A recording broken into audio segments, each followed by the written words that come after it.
It's Julia Renee. And Kendall Aaliyah. Welcome back to the Know Your Power podcast. Hey guys, welcome back. We're crushing it.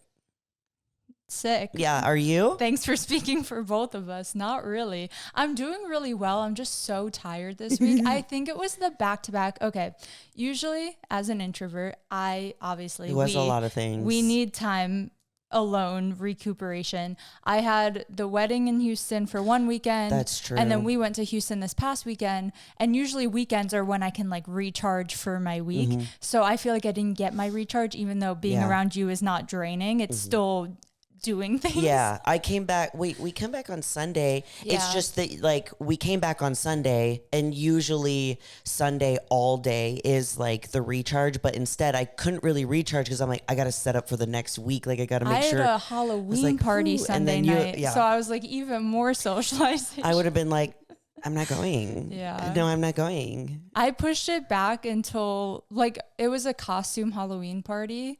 Was it your party? No. Oh. Gosh, no. Okay. I thought you were saying I pushed back my own party. I pushed back like getting out of bed. I got back from Houston, laid in bed until it was literally time to leave. And then I went, I don't have a costume. So I had to like finesse something together within like 5 minutes and then get on the road. But yeah, I'm doing great. I'm just tired. Like, no, you don't watch The Office that much, but you could always do... I think it's Jim. He hates dressing up for Halloween. Mm-hmm. So I think like the first Halloween episode, he just wears a name tag that says someone else's name. Oh, and they're like, you're not wearing a Halloween costume? He goes, I'm Dave. Yeah. You know, it's my boyfriend was just going to be his brother. And I'm like, you can't do that. You can't just change shirts. No one's going to know. What if I just went as Vision and I wore like a full outfit that was like this color and like a choker and just walked around like spazzy all the time. That's what you should do. In real time, I know Halloween was last week for y'all listening, but in real time, Halloween's tomorrow. Yeah. I got my costume last night, so I'm doing a photo shoot today. I'm so excited. I'm so excited. I like realized that it was tomorrow and was like, yeah. If you're not doing anything, there's no point. It's not going to be. I don't even have candy for the children. I was going to say you're in a neighborhood now. You got to at least put candy out. I'm going to shut my lights off. Wow. I didn't think you were going to ruin holidays like that. No, I'm going to shut my light off and I'm going to pretend I'm not home. I'm for sure putting candy out and then like sitting in my living room watching all of their costumes on my Ring camera. Because I'm like, if I set the candy out, and just say like, please take one. If I was a kid, I would not please take one. I'd take the whole thing. You let them live their life. And then, or I could just put an empty one out and be like, uh-oh, like someone already took it off. That is insane. I'm like, I love kids, but I'm also a demon with kids. Apparently. So there was this one time where Ian and I were, where did we go? Oh, I talked about it on my YouTube channel, but we went to headquarters for the Angels competition bikinis, and we were staying in hotel rooms that were, the rooms and doors were right across from one another. Mm-hmm. And for some reason, in that same hotel, there was like a kids soccer team, like the whole team was booked there. So they kept like running back and forth up and down the hallway. Like, oh, I feel like you told me this. Yeah. And then they decided to play like Ding Dong Ditch in a hotel. And of course, like crazy. You guys know, I'm a cranky old lady. So they kept like Ding Dong Ditching Ian and I's room, and Ian and I came out and we're like, what is going on? And we're both like looking at each other and looking down the hall. Yeah. And he goes, I think we're being Ding Dong Ditch. And I was like, that's it. I pulled up a chair and I sat next to the door, and like I got peep eye because I kept looking through the peephole and was like waiting because I was going to run out and go, like scare the crap out of them, but they never came. You're a fascinating person. It was concerning how long I stayed there and waited. Just like an hour and a half posted up with snacks. Yeah, I was just like, all right. You're crazy. Yeah, but that has nothing to do with today's topic. But today we're going to be talking about something that is a plague amongst all fitness people, I believe. And it's about the all or nothing mindset. Mm-hmm. So I talked about this a lot. This was one of the topics that I went over in my Know Your Power coaching sessions, but I feel like so many of us do this. And I mean, me personally, I've done it with bodybuilding where I'll be so strict on one end where I am not eating anything off plan. Like I'm training like crazy, barely sleeping, and then completely go the other end where I'm eating all of the things. I'm feeling really unmotivated. And there's like no in between. And I think we were kind of talking. Oh, it was me and Katie were actually talking about it a little bit where there's this like gray area that everyone talks about, which is balance. Yep. And everyone's like, you just have to have balance. You just have to have balance. It's like, that's one of the harder things to master, balance. I feel like we as humans, we're so easily black and white that we don't know how to master that middle gray area of just balance. Yeah, I would say this is like the number one thing. 'Cause I think we talked about it a tiny bit in last week's episode where we went over like different reasons that might be getting in your way in the fitness world. And this is like a constant reminder to myself is like this exact saying of like, okay, you don't have to be perfect. Okay, you don't have to do one extreme or the other. Like you can live in that middle ground, because I'm the same way. As soon as I mess up once, I'm like, I suck and I should just completely stop the plan I'm doing. Exactly. And I feel like I had a one-on-one call with one of my clients, and I was helping her like move through this pattern, and I'm going to like share with you guys a lot of the things that I helped her with, but like we've all gone through this where we have like this really hectic day, things don't go according to plan, or something just like sets us off. And then maybe your first thought is, okay, I don't like the way that I'm feeling right now. So I want chocolate, or I want like cookies, or I'm going to, order DoorDash. I'm going to get whatever your food of choice might be. And what we think is going to happen is that's going to solve the problem of that initial feeling that we're feeling. But at the end of the day, that problem's still there after you eat the fun foods or whatever. So it's about, okay, how do we manage that time frame right there and make a different decision that might be a little healthier for us, like mentally and physically for our body. So we've all had a day like that where we think that that's what's going to solve the problem.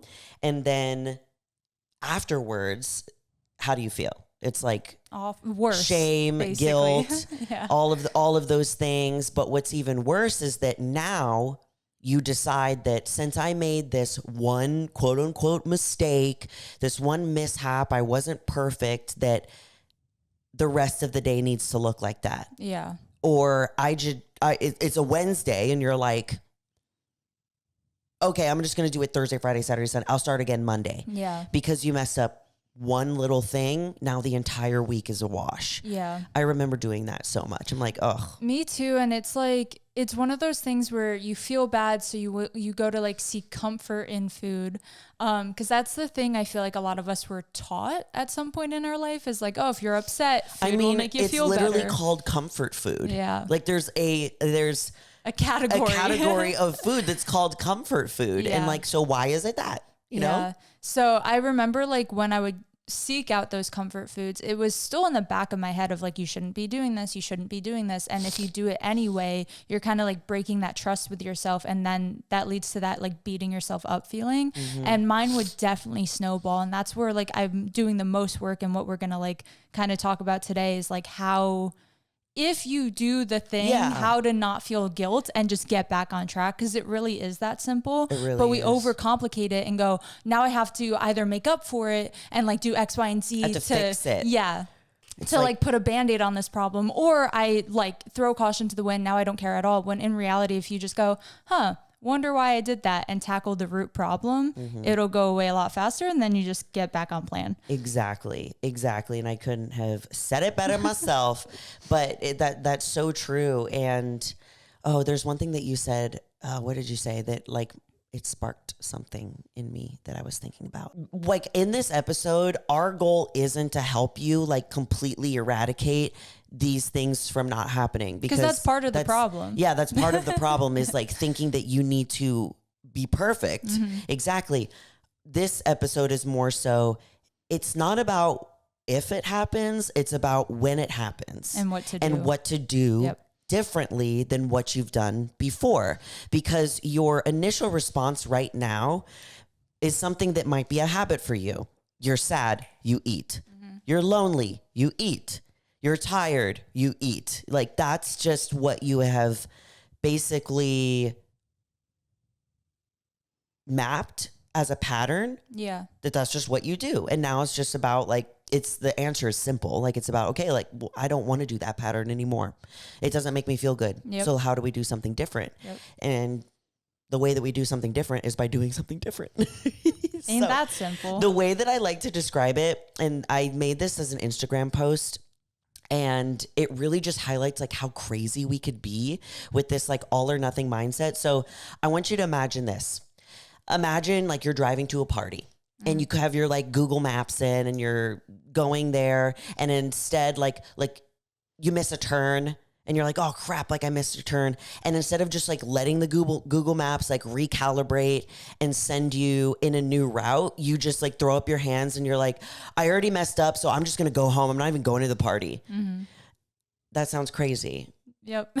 That's exactly what we're doing when we mess up a little bit on our meal plan, or we're not able to hit a PR, or like we have a treat meal or whatever it might be.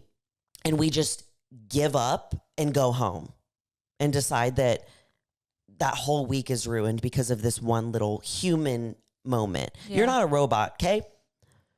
You're not a robot. Even bodybuilders aren't robots. I was going to say, I think where I struggled the most in this is when I was newer to my fitness journey and I idolized all these bodybuilders that of course look perfect and like never talked about any mess up they had or missing macros or missing a workout or missing a cardio session. So in my head, and I'm sure in a lot of the listeners' head, oh, people on that level don't mess up, so I can't mess up. There are perfect people out there. Yeah. You're like, there are them, because like, you're seeing what they want you to see. Yeah. You know? That doesn't mean behind closed doors they didn't mess up on their macros and now they're beating themselves up, you know? Or they're not like struggling with body dysmorphia, or maybe they've had like eating issues in the past, like whatever it might be, they just don't talk about it. Yeah. So, and I feel like higher level athletes, and you included, are finally having those discussions. I feel like for the longest time, like body dysmorphia was just not talked about, especially for men bodybuilders where it's also so prevalent.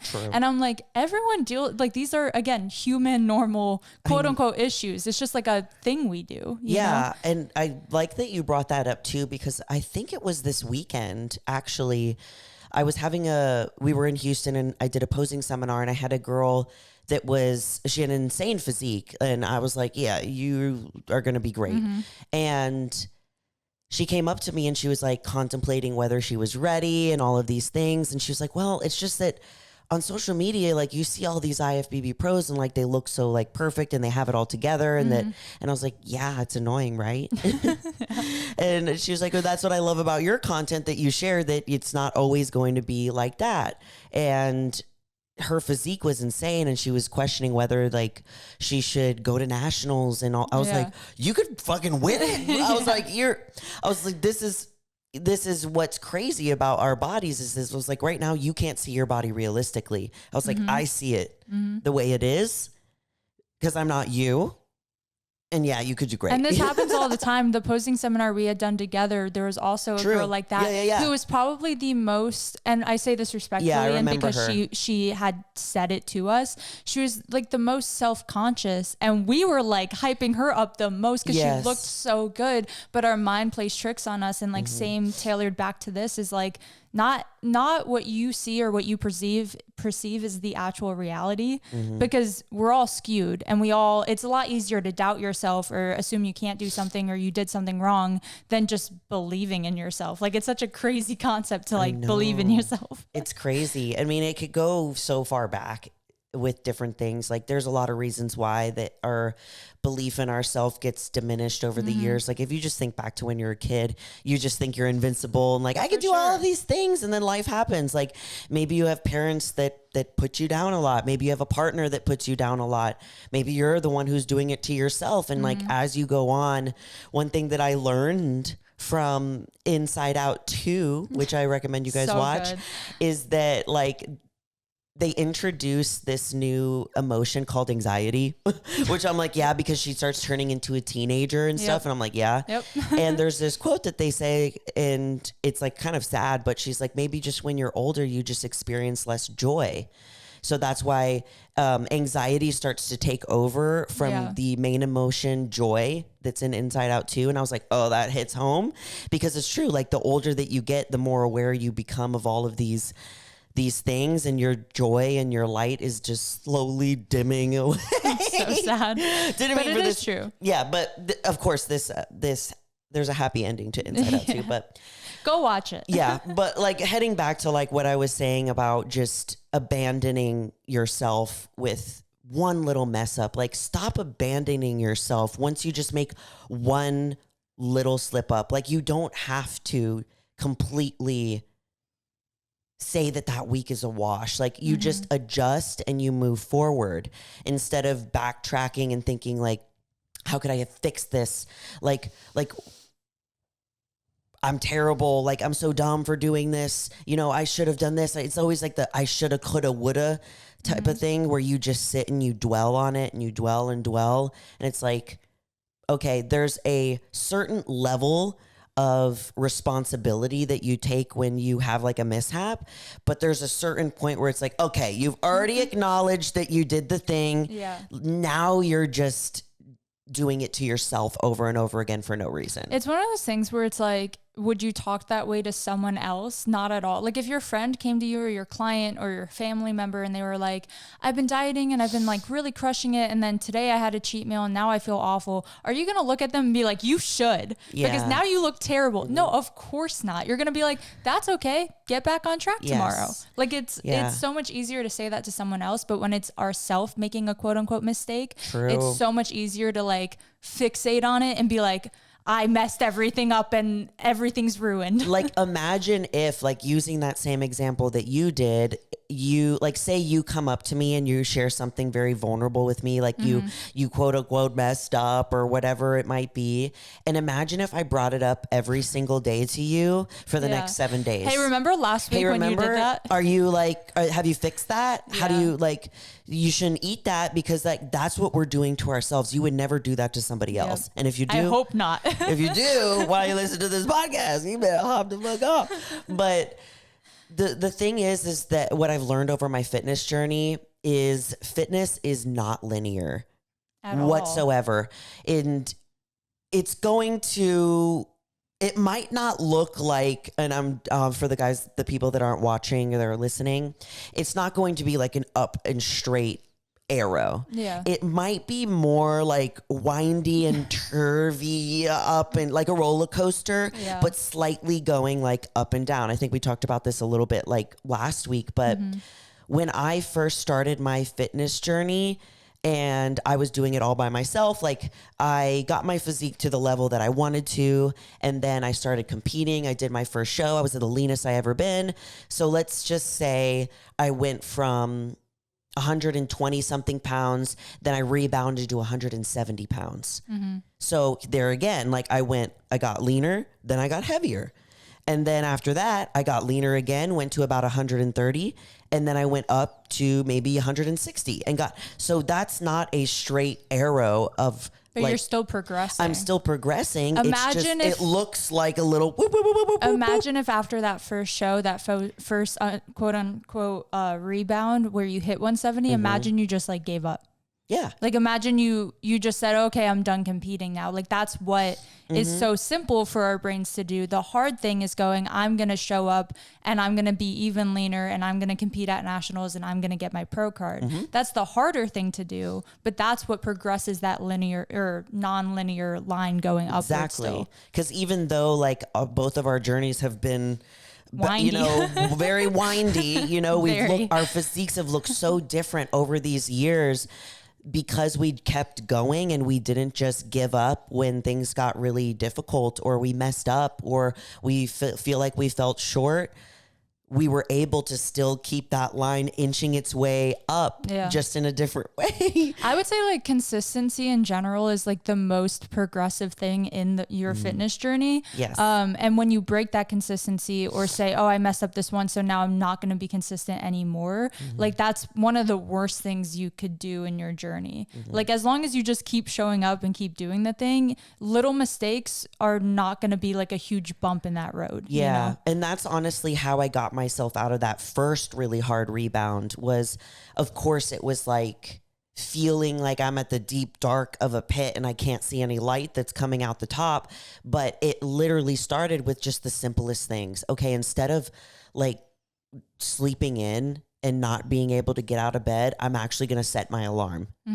And instead of not drinking any water all day, I'm going to just drink like one of these water bottles or something. It was these small little things that ended up snowballing, and they got me out of that to where then I was like, okay, I'm actually making progress. You know, weight is coming off. I'm feeling motivated again to get back into competing and stuff like that. But don't get me wrong. A lot of this, the answer is easy. The answer most of the time is easy and simple. But doing it is like what you have to figure out how to do. So actually doing the thing. Actually doing the thing. But the plan is easy. So let's go over what do you do when this happens? And like I said before, it's not about, you know, if it happens and completely obliterating anything going wrong in your fitness journey. It's just about being better at managing what to do when it happens. So right now you might be eating something that's off plan, not crushing your workout. Maybe you miss a cardio session, or you, I don't know, like get Whataburger or something. If you're in Texas, you know what that is. And right now you might just be throwing in the towel. So if we want something to change, we got to do something different. So let's say that it happens. Let's say that you've had a really chaotic day. You get an email that's triggering. Maybe you have really bad body image that day, whatever it might be for you. Now, the first thing that you do is don't beat yourself up. You might for a little bit and like you might momentarily, but that's your opportunity to go, oh, I'm doing that thing. Because what I have realized for myself is that by doing this, it actually makes it so much worse. And the longer that I do it, the more likely I am to do it again and again and again. There's this thing called confirmation bias where you want to confirm a belief that you already have. So I struggled with this so much when I was getting out of like my ED and stuff, where I already had the thoughts of you're a failure, you're a loser, like all of these really, really mean things. And whenever I would like, and the fact that, oh, you're never going to get better, you're never going to heal from this. Those would spiral all the time. And confirmation bias is when I would continue the habit of, you know, binge eating almost to confirm what I already believed about myself. So by doing that, it would perpetuate the same cycle happening again and again and again. So when you catch yourself beating yourself up, ruminating on what you did, oh, I shoulda, coulda, woulda, that's when you have this little red flag that goes up. Okay, we got to just stop. We got to stop right now. Because when you tell yourself a lie over and over, you start to believe it about yourself too. And that's what creates that like self-sabotage of proving yourself right, where I used to do the same thing. And if I did eat a really bad meal, I would like go weigh myself. And it's like, come on, dude. Like that was my confirmation of I messed up. I'm going to be heavier now. I'm never going to be. Here's the proof. Exactly. And if you just like immediately like nip it in the butt and go, okay, we're not going to weigh ourselves. Maybe not for like a few days, even if that gives me peace of mind. We're just going to get right back on track the next day. Like just stopping those thoughts as they come makes a huge difference. Like what you're saying, the sooner you stop them, the easier it is to go into the next day. It's that's why people call it spiraling, because you just keep going down and down and down. And one thing that was had to do with, oh, I ate something on plan, went to, I'm a terrible person. Like, and it's like, how did we get here? How did we get here? We have lost the plot. But I like, it's so true that like all of us have, or at least I have definitely gone through that pipeline. For sure. And, you know, we still do. And this is what I do to get out of it. And the second thing is like just genuinely like take a step back. And whether that is like stopping what you're doing, you know, be in silence, just sit with yourself, take a step back and think about, instead of using this as a way to further beat myself up, how can I learn from this experience and move forward and make a better or a different choice next time?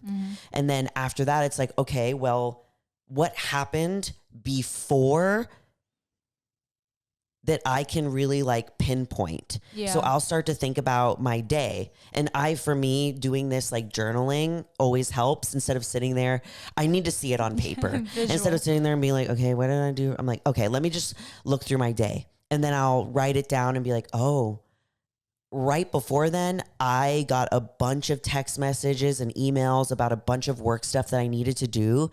And I got really stressed out and panicky, thinking that I wasn't going to be able to do them all in time. And okay, stress, that was stress. Then that's when you can start to, number 4, identify the trigger. So my number 1 is stress. I'd say my number 2 is sadness.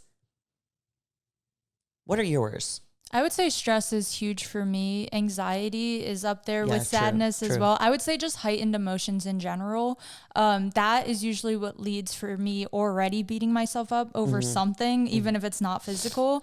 And then if I do that food route of seeking comfort, then I justify why I was beating myself up. So like that's usually Gotcha. my pattern. Okay, so now just to like backtrack, first we have please don't beat yourself up. Yep. Because the longer that you do, you end up spiraling and you're more likely to just repeat the same pattern to confirm what you already believe about yourself.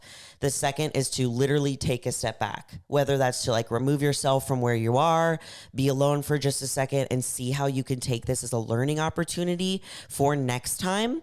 And then number 3, like figure out what happened before. By doing this and kind of running through your day, that can help you figure out, oh, okay, well, I was rushing to go from this to this, so I didn't have time to prep my meal. I got these very, very anxiety-ridden emails, whatever it might be, and this will help you identify what your trigger is, whether it's stress, sadness, loneliness, anxiety. And the last one is the most important.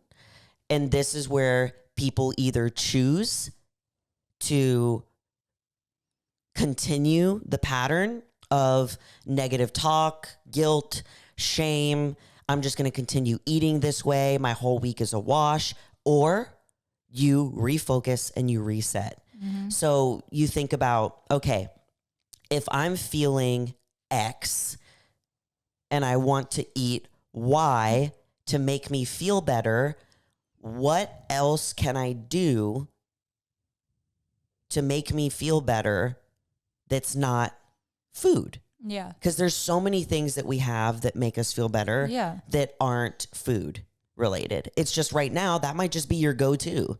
So this go-to might not be aligned with your goals. So I encourage you to think of, I always have my clients do this. Think of a list of things that you go to, whether you like write it on your notes section, that are your go-to. Okay, when I'm feeling X and I want to eat Y, because that's what I always do, I'm going to pull from this list that I have on my notes section of my phone or written down in my journal that I'm going to go and do first. Yeah. And go and do those things. Should we share our examples? I would say mine is coloring. I go and color because that for me reduces a lot of anxiety because a lot of my triggers are stress or anxiety related. So I go color. That's my first one. My second one will be to sit down and just like pet my dogs. Just sit. And I call it the floor is lava. So I pretend the floor is lava. And I say, Julie, you're not getting up for 5 minutes. And you sit there. With your Because pups. one thing that happens is it's so easy to go from the thought to action. And what we're teaching you right now is how to pause. Because right now you're going from thought, oh my God, I'm stressed, I'm anxious, action, eat. We need a pattern interruption. And that could be coloring, going on a walk. It could be texting your friend and saying, hey, like, can you call me real quick and just chat for 5 minutes? Calling your mom or whatever. It could be sitting on the couch with your dogs for 5 minutes, anything that interrupts that pattern that what you normally would have done, which would be eat. What are yours?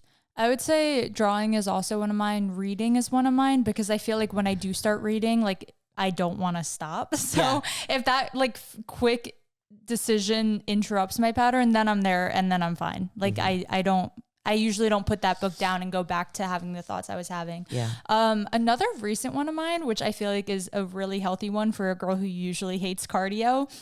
If throughout my day, I'm like having just like a little more high stress or like just noticing those feelings in general, even if I'm not even thinking about food, I have recently been like, oh, I'm going to go do my cardio. So I'll go drive to the gym and that's my TV time. So it's like, oh, I'm going to go watch TV. And it's like, I go watch my episode of my show. Plus my gym is like 15 or so minutes of a drive from me. So now I have like that time in the car, my little time, like getting ready at the gym, doing my little bit of cardio. And it's not like I'm there for like an hour of Stairmaster right now, but just doing like 30 minutes of walking, watching an episode of a show I love, and then driving back home. Like that is my perfect de-stress time where I'm not thinking about sabotage or food or negativity at all. Because a lot of times this is why like we love journaling so much too, because it gets everything that's in your head out of it. And if it helps you guys to like just journal, like free write on paper, even it sounds like a crazy person, but it's a form of energy release. So is what you're doing, because we're holding it all in and we're just like sitting there with it, and moving your body sometimes lets that just release. Yeah. I would definitely just even go for a walk around my neighborhood, but I usually save my cardio for nighttime and I don't like walking at night. So that's the only reason I'm like driving to the gym for this. Yeah. Yep. Girls but can't that's walk my at thing night. recently. Oh, yeah. Yeah. So if you guys do this, have ever done this on YouTube, or DM us, like comment down below, like what are your tips, tricks to like avoid this all or nothing mindset? Because you don't have to completely abandon your goals, abandon yourself when you make a mistake or you're not perfect, because fitness, it's not going to be that way. Yeah. And don't expect it to be. Neither of ours have. I was going to say too, like, just be gentle to yourself. I feel like that is the word that like sticks with me the most, is like every time I do have like just a rougher day in general, I'm like, be nice to yourself, Kendall. Yeah. She's going through something.